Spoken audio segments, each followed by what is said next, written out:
안녕하세요. 반갑습니다. 이국영 강사입니다. 오늘은 워크북 1분 컷 467번 문제부터 한번 보겠습니다. 1번 유명한 판례죠. 혼인 종료 후 300일 이내에 출생한 자를 무조건 전 남편의 친생자로 추정해버리는 것은 모두에게 좀 괴로운 일이 될 수가 있다 그랬죠. 그래서 기본권을 침해한다. 그 다음에 친양자 입양을 청구하기 위해서는 이제 반드시 친생부모의 동의를 얻도록 하고 있는데, 친양자의 경우에는 기존의 가족관계가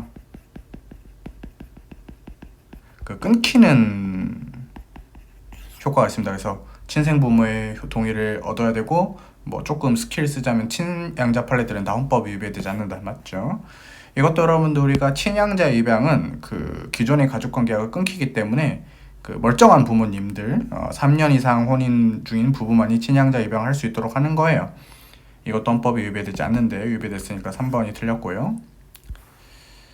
4번 1세대 3주택이라는 이유로 우리가 중과세 하면은 결혼을 함으로써 집이 여러 개가 될 수가 있는데 세금을 많이 내야 된다. 그래서 누가 결혼을 하겠냐, 혼인과 자유를 침해하고, 그 다음에 계모자 사이는 더 이상 법정 혈족 관계를 인정하지 않겠다라는 것은 상속을 인정하지 않겠다는 건데, 계모자가 이제 그 자식 입장에서는 새엄마예요. 그래서 피를 이은 건 아니기 때문에 법정 혈족 관계를 소멸시키도록 한 것은 헌법에 위배되지 않습니다. 상속을 안 해주려고.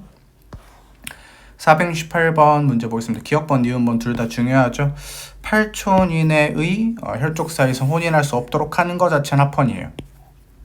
근데 굳이 혼인한 것을 무효로 돌리는 것은 위배돼요. 혼인의 자유를 침해하는데 목적과 그다음에 수단의 적합성까지 인정이 되지만 침해 취소성을 종족하지 못해서 과잉금지 원칙이 위배돼서 혼인의 자유를 침해합니다. 그래서 기억번과 니은번은 잘 봐야 되겠죠. 디귿번, 36조 1항에 혼인과 가족생활을 보호해야 된다는 국가 일반적 과제를 규정한 건 맞는데, 양육비 채권의 집행 권한을 얻었다는 게 이제 부부가 이혼하면 둘 중에 한 명이 애를 키울 거 아니에요. 그러면 상대방이 양육비를 줘야 되는데 안 줘. 근데 이제 소송을 통해 가지고 줘라 이렇게까지 말할 수 있는데 그 돈을 막 뺏어다가 줄 수는 없죠. 그래서 양육비 채무자가 이를 이행하지 않을 때 그 이행을 용이하게 확보할 수 있도록 하는 것들까지 국가가 구체적으로 해야 된다는 것은 아니다. 맞는 질문이죠. 그다음에 리을번은 뭐 많이 나오는데, 태어난 즉시 출생 등록될 권리 헌법상 기본권입니다. 그 다음에 이 혼인 중 여자와 남편 아닌 불륜남 사이에서 출생한 자녀에 대해서 출생신고를 허용하지 않도록 규정하는 게 혼인의 출생자인 청구인들의 태어난 즉시 출생될 권리를 침해하죠.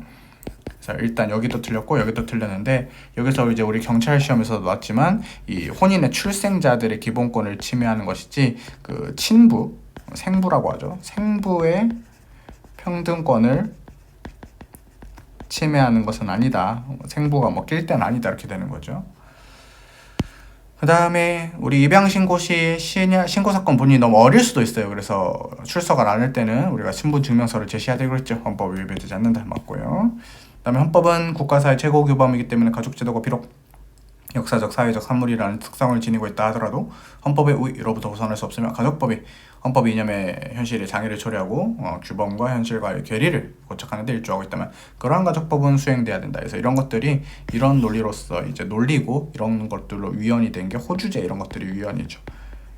옛날에는 호주제가 있었지만 지금은 헌법 현실에 맞춰서 우리가 생각해 봤을 때 없어져야 되는 제도이다 이렇게 되는 거죠. 그래서 적절하지 않은 것은 하나, 그 다음에 두 개가 되니까 답을 2번으로 골라보겠습니다.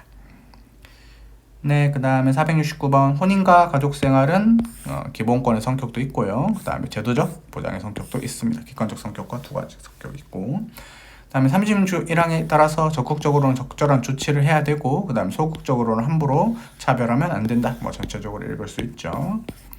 그 다음에 여러분들 이거 혼인과 가족생활에서 이렇게 이제 그 자율적 결정권이 존중돼야 되는데, 이런 자율적 결정권이나 아동의 권리는 민법이나 가족관계 등록법을 해석 적용할 때도 존중돼야 됩니다. 4번이 너무 틀렸네요. 법적으로 승인되지 아니한 사실로는 절대 법률원과 똑같이 보호될 수가 없습니다. 그래서 결혼을 하지 않으면 상속이 안 돼. 이렇게 되는 거죠. 5번은 여러분들 아까 봤던 지문을 이제 맞게 낸 거죠. 출생신고가 중요한데, 태어난 즉시 출생 등록될 권리가 있고 아주 중요한 기본권이다. 함부로 침해할 수 없다. 이렇게 되는 거죠. 그래서 4번이 답입니다.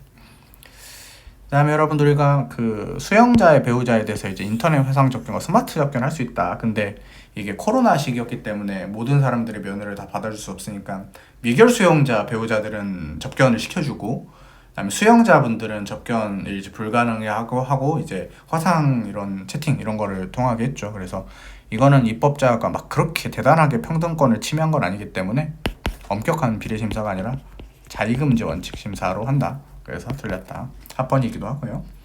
그다음에 2번 헌법의 제정 당시부터 평등 원칙과 남녀 평등을 일반적으로 천명하는 것에 덧붙여 특별히 혼인의 남녀 동권 혼인에 있어서 남자와 여자와 동등하다라는 것을 헌법적 혼인 질서를 기초로 선언했다. 맞고요. 그다음에 언제든지 중혼을 취소할 수 있게 하는 것은 합헌이죠. 이거랑 비교되는 판례 있죠. 그 중혼의 취소 청구권자의 기억나죠? 직계 비속을 포함시키지 않은 것, 이건 위헌인데 언제든지 중혼을 취소할 수 있도록 하는 것은 헌법에 위배되지 않죠. 그 다음에 이것은 여러분들 우리가 과잉금지 원칙의 위배가 아니라 입법 형성권의 일탈 여부를 판단하면 되는, 이렇게 되는 거죠. 왜냐면 제도적인 문제이기 때문에. 그 다음에 사실혼 배우자에게는 상속권 인정하지 않습니다. 헌법이 위배되지 않는데 아까 옆에 풀었던 문제랑 비슷한 취지라고 할 수가 있어요. 다음에 471번 혼인과 가족생활 스스로 결정하고 형성할 수 있는 자유가 있다. 2번 중혼이 어떠한 예외도 인정되지 않냐 이건데, 이건 우리가 좀 알아야 되는데 중혼은 일단 유효해요.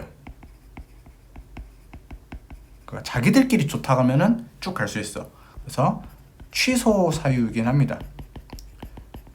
그래서 자기들끼리 좋다고 하면은 중혼이 인정될 수 있는 예외가 있어요. 그래서 틀린 지문이 되겠고요. 그 다음에 아까 봤던 것들이죠. 중혼의 취소 청구권자의 직계 비속을 제외하는 것 헌법 위배가 되죠. 그 다음에 가족제도는 자율 영역이 보장되지만 부모가 자녀의 건강에 반하는 방향으로 자녀 교육권 행사할 수 있으니까 국가는 부모의 자녀 교육권을 제한할 수도 있는 거죠. 침해하면 안 되고, 그 다음에 공법 및 사법의 모든 영역에 있어서 적용이 된다. 이렇게 되는 거죠. 그래서 2번이 답이 될 것 같아요. 쉽죠? 다음에 한 4문제 정도 더 풀어보겠습니다. 부부 자산소득 합산 과세제도, 아까 1세대 3주택 사건처럼 결혼했더니 더 혼인에 했더니 더 그 불이익을 받는다. 그럼 누가 결혼을 하겠느냐? 혼인 헌법 36조 1항 위배가 되고, 그다음 친생 부인에서 1년은 위헌인데 2년은 합헌이에요. 위배되지 않는다. 양육권 36조 1항에 근거로 두고 있다. 육아휴직 신청권 비교해야 됩니다. 육아휴직 신청권은 헌법상 기본권이 아니다. 이건 최근에 경찰 시험에서도 나왔죠. 그래서 이런 식으로 모두가 옳다고 볼 수 있다. 그 다음에 여러분들 상속인이 자기 잘못 없이 빚이 많다. 받아보니까 빚이 많은 거야.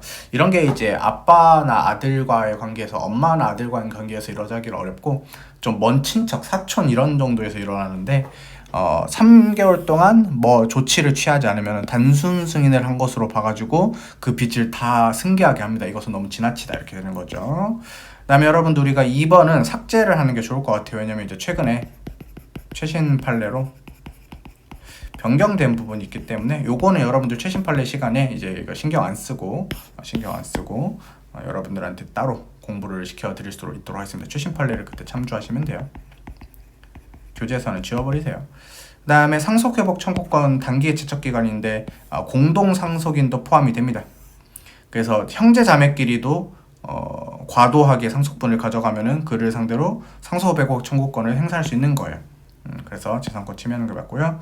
상속 재산에 대해서 포괄 당연승계가 주의가 뭐냐면, 포괄이라는 게 빚도 상속되고 재산도 상속된다. 다 상속된다. 그 다음에 죽으면은 자기가 원하든지 안 원하든지 일단은 승계가 시작이 됩니다. 그 다음에 포기를 따로 해야 돼요. 이런 것들은 헌법 위배되지 않습니다. 왜냐면은 그 죽은 사람한테 돈 빌려준 사람의 권리관계도 중요한 문제이기 때문에 그렇습니다. 그래서 일단 틀렸고 해가지고 아마 이것도 이제 틀린 지문으로 처리하면 되는데 여러분들은 그냥 삭제를 하세요. 그래서 옳은 거는 1번만 골라주면 될 것 같습니다. 다음에 모든 국민은 국가의 보호를 받는다. 헌법 조문이고, 그 다음에 국가의 건강을 소극적으로 침해선 안 되는 것 뿐만 아니라 아플 때는 적극적으로 치료해줘야 된다. 그 다음에 이런 질병 이런 데서는 유지할 포괄적 의무를 준다. 그러면 이제 그런 국민이 자신의 건강을 유지하는 데 필요한 국가적 급부와 배려까지 요구할 수 있겠죠. 그래서 4번이 너무 답이었다. 그 다음에 재헌헌법 때부터 뭐 이렇게 규정을 했는데 3공화국 헌법에서 보건에 대해서 국가의 보호를 받는다 해가지고 이렇게 연결이 돼 있고요. 그 다음에 치료과목 청구권자를 검사로 한정했죠. 헌법이 위배되지 않습니다. 합헌 판례고요. 네, 여러분들과 국가의 국민 보건 관련된 것은 환자들이 이제 주장할 수 있는 기본권들이겠죠. 그래서 이런 주장할 수 있는 자는 의료 수혜자적 지위는 국민, 환자들이 이런 보건권의 주체가 되는 것이지, 안과 의사분은 직업의 자유 이런 것들이지만 보건권, 본인이 아프신 건 아니기 때문에 헌법 규정을 이때는 쓸 수 없다. 그래서 다른 기본권을 사용해야 되는 것이지 보건권은 환자만이 쓸 수 있다, 이렇게 되는 논리인 것 같죠. 그다음에 무면허 의료행위를 전면적 윤리적으로 금지하는 것 합헌이겠죠. 오히려 국민들을 도와주는 규정이죠. 왜냐면은 그 의료 자격증 없는 사람한테 치료받으면 위험할 수 있잖아. 그래서 국민의 생명권, 건강권 이런 것들을 보장하는 것이지 이를 제한이라는 규정하라고 볼 수 없습니다. 대신 제한되는 기본권이 있는데, 무면허 의료행위를 하려는 사람의 기본권은 제한이 될 수 있어. 근데 이 받는 사람, 치료를 받는 환자 측의 입장에서는 오히려 지켜주는 법이 되는 것이지 제한되는 법이라고 볼 수는 없다, 이렇게 되는 거죠. 그래서 옳지 않은 것은 한 개를 골라주면 되겠습니다. 자, 그럼 여러분들 우리가 거의 끝났죠. 그래서 나머지 문제들도 열심히 잘 풀어볼 수 있도록 하겠습니다. 여기까지 하고요. 다음 파트부터는 국민의 의무부터 보겠습니다. 여러분들 고생 많으셨습니다. 고맙습니다.